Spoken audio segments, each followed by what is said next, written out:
Hello, everyone. My name is Matthew Webb, and I'm a student physical therapist with a CSCS and a BS in nutrition science. This is going to be the introduction to a series where I teach other healthcare professionals how to identify nutritional deficiencies as red flag pathologies, so we can refer these patients to someone more adept at handling said deficiency, like their primary care provider if it appears to be due to medications they're taking or other risk factors, or a dietitian if it seems to be more of a diet problem. I tend to review nutrition content every year and a half or so, and I review chemistry content every 2 years or so. This time last year, I was going over a couple organic chemistry textbooks. And this year, it was about time to review nutrition content again. And I got the perfect excuse to do just that because one of my classes is having us do a project where the purpose is to teach other direct access healthcare practitioners how to do something.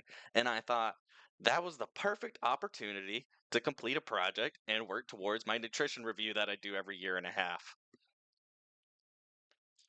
So, here's the objectives for this project. My hope is that people who watch my videos will be able to competently identify the signs and or symptoms associated with nutritional deficiencies and understand the biochemistry behind how presented nutrition topics work and why nutrition deficiencies diseases present the way that they do.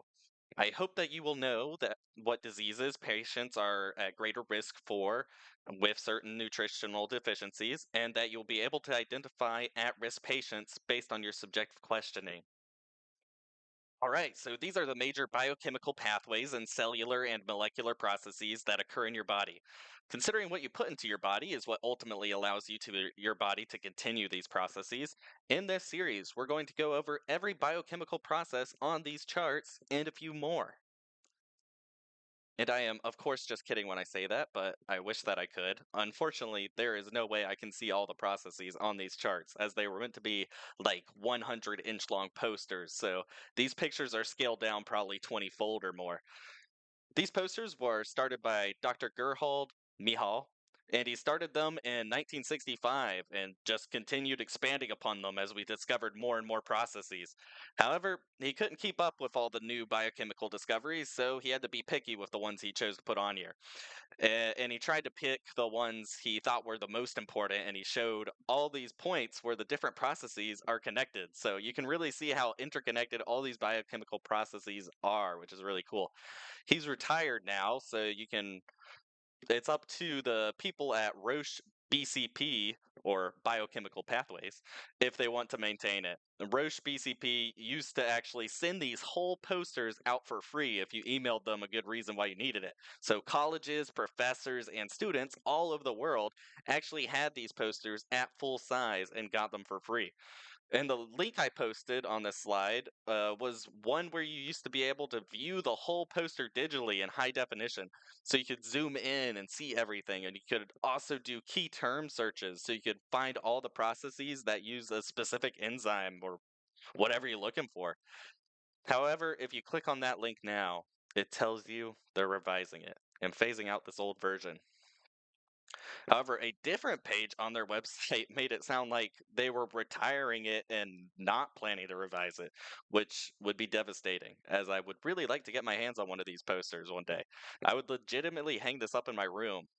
Alas, that may never be. But as Aragorn from Lord of the Rings once said, there is always hope. Here's some processes we'll go over in the future presentations.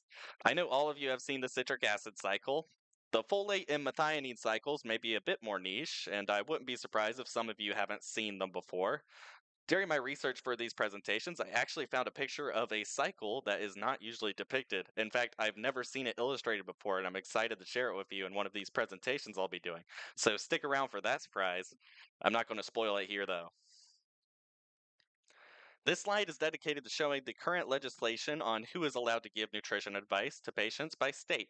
Truth be told, I don't think most of us should be doing much more when it comes to nutrition than referring out when you suspect a nutritional deficiency. If you never heard of the folate and methionine cycles before this presentation, you should probably consider the idea of not giving nutrition advice. Hopefully, after these presentations, though, you'll have learned a lot and feel competent when it comes to when you should refer a patient out. Unfortunately, in a lot of these light blue colored states, you'll see personal trainers making meal plans for patients. And considering the vast majority of people who hire personal trainers actually have comorbidities already, that definitely raises some safety concerns.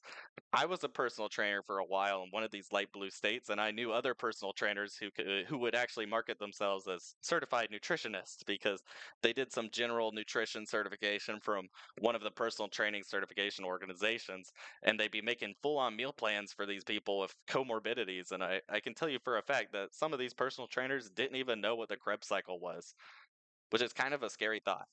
Let us strive not to be like them. As a student physical therapist, I wanted to provide the American Physical Therapy Association's position statement on nutrition here. They acknowledge that nutrition is a key component in the recovery process of many of the ailments that patients come to us for. The APTA then says we should be able to screen for these diet and nutritional issues. So that is what this project is intended to address. I want to teach physical therapists and other direct access health practitioners how to screen for nutritional deficiencies so we can refer these patients out to the appropriate professional and get these people the help that they need. If you want to be a part of that mission, then I recommend that you continue on to my thiamine or vitamin B1 video.